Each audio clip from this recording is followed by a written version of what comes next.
అదే RTV app వార్తల్ని క్షణాల్లో చదివే అవకాశం ఉంటుంది. ఒక న్యూస్ పేపర్, ఒక టెలివిజన్ ఛానల్ మీ చేతుల్లో ఎప్పుడూ ఉంటాయి. మేము ఎస్సీ కాదని గతంలో నేను అనలే, చాలామంది అన్నారు. గతంలో ఉండబడే మీ చరిత్రను ఎవరో లోతుగా అధ్యయనం చేసిన వాళ్ళు మీరు బైండ్లో కూడా కాదని గతంలో అన్నారు. అన్న మాటే రేవంత్ రెడ్డి గారు అన్నారు. రేవంత్ రెడ్డి గారు అన్న దాని ప్రకారం నువ్వు ఎస్సీ కాదు, కాబట్టి మీ కులమే ఎస్సీ కాదని రేవంత్ రెడ్డి గారు మాట్లాడినప్పుడు, ఇప్పుడు ఆయన ముఖ్యమంత్రి హోదాలో ఉన్నప్పుడు ఆ మాట మేమంటే మీకు మింగుడు ఎందుకు పడతలేదు? అదే సమయంలో ఖచ్చితంగా కడియం కావ్యకు ఎస్సీ సర్టిఫికెట్ ఇస్తే, అదే సమయంలో కడియం కావ్యది అన్నీ సక్రమంగానే ఉన్నాయని చెప్పి ఎన్నికల అధికారులు ధృవీకరించవచ్చునేమో, కానీ మేము మళ్ళా ఫిర్యాదు చేస్తాం. కడియం సేరే ఎస్సీ కాదని ముఖ్యమంత్రి అన్నప్పుడు కడియం సేరు బిడ్డ ఎస్సీ సర్టిఫికేట్ తీసుకుంటే దొంగ సర్టిఫికేట్ అవుతుంది. ఇప్పుడు ఈమె మతం మార్చుకొని పెళ్లి చేసుకుంటే ఈ దొంగ సర్టిఫికేట్ కూడా రద్దు అవుతుంది. అంటే వరంగల్ ఎస్సీ పార్లమెంటు నియోజకవర్గం నుంచి పోటీ చేసే అర్హత ఆమెకు లేదు. దేని ప్రకారం లేదంటున్నా? ముస్లిం వివాహ చట్ట ప్రకారం లేదంటున్నా. రిజిస్టర్ మ్యారేజ్ సంబంధించిన అంశం గురించి నేను మాట్లాడతలేను. కులాల మధ్యలో వివాహాలు జరిగినా, లేదా ఒకే కులం వాళ్ళు వివాహాలు చేసుకున్నా, మతాల మధ్యలో వివాహం జరిగినా, ఎవరి మతం ఎవరి కులం వాళ్ళకు వస్తుంది రిజిస్టర్ మ్యారేజ్ ప్రకారంగా. అది పెద్ద సమస్య కాదు.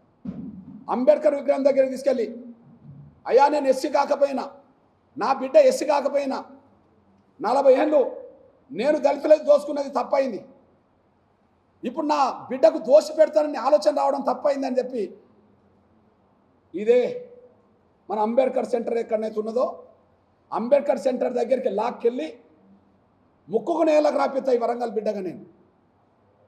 నువ్వే 40 ఏళ్ళు దొంగ ఎస్సీ సర్టిఫికెట్తో దళితుల అవకాశాలు దోసుకున్నావు, మరో 40 ఏళ్ళు నీ బిడ్డకు దోషి పెట్టడానికి ప్రయత్నం చేస్తున్నావు. ఖచ్చితంగా ఆమెకి ఎస్సీ ధృవీకరణ పత్రం ఎలా వచ్చిందో ఎంఆర్ఓ దగ్గర కలుస్తా, ఆర్డీఓని కలుస్తా, కలెక్టర్ని కలుస్తా, న్యాయపోవటం కూడా చేస్తాం. కడియం సేరుని వదలం, కడియం సేరు కూతురుని కూడా వదలం. 40 ఏళ్ళు మా దళితుల అవకాశాలు దోచుకున్న దొంగ కడియం సేరి మళ్ళీ మా అవకాశాలను దోషిపెట్టడానికి మళ్ళీ బిడ్డతో దొంగతనం చేయించే ప్రయత్నం చేస్తున్నాడు. ఎట్టి పరిస్థితిలో మేము వదిలే ప్రసక్తి లేదని కూడా మేము స్పష్టం చేస్తూ, మరో ఉప ఎన్నికకు కారణం మన ఓటర్లు కావద్దని, మరో ఉప ఎన్నికకు ఓటర్లు మన వరంగల్ ఓటర్లు కావద్దని, చాలా జ్ఞానంతో చాలా తెలివి కల నా వరంగల్ ఓటర్లు, చైతన్యవంతమైన నా వరంగల్ ఓటర్లు తీర్పు నిజమైన ఎస్సీ కాని వాళ్ళకు కాకుండా, అంబేద్కర్ సాధించిందే ఎస్సీలకైతే, అంబేద్కర్ 100 ఏళ్ల క్రితం 80 ఏళ్ల క్రితం సాధించిందే ఎస్సీలకైతే, ఈ డూప్లికేట్ ఎస్సీలు వచ్చి ఎస్సీల అవకాశాలు దోచుకుంటున్నప్పుడు నిజమైన ఎస్సీలకు చైతన్యం ఇవ్వాల్సిన బాధ్యత అన్ని వర్గాల ఓటర్ మహాశైల మీద ఉన్నదని కూడా గుర్తు చేస్తూ, నా వరంగల్ ఓటర్లు ఆ చైతన్యం ప్రదర్శించి నిజమైన ఎస్సీలకు సంబంధించిన అభ్యర్థులను గెలిపించుకోవడానికి మీ సహాయ సహకారాలు ఓటు ద్వారా అందించాలని చెప్పి నా వరంగల్ ప్రజలందరికీ, నా వరంగల్ ఓటర్ మహాశయులందరికీ, నా సోదరులందరికీ నేను విజ్ఞప్తి చేస్తున్నా. మరిన్ని వీడియోస్ కోసం ఛానల్ ని సబ్స్క్రైబ్ చేయండి, లేటెస్ట్ అప్డేట్స్ కోసం వాట్సాప్ ఛానల్ ని ఫాలో చేయండి, అండ్ లింక్ డిస్క్రిప్షన్ లో ఉంది.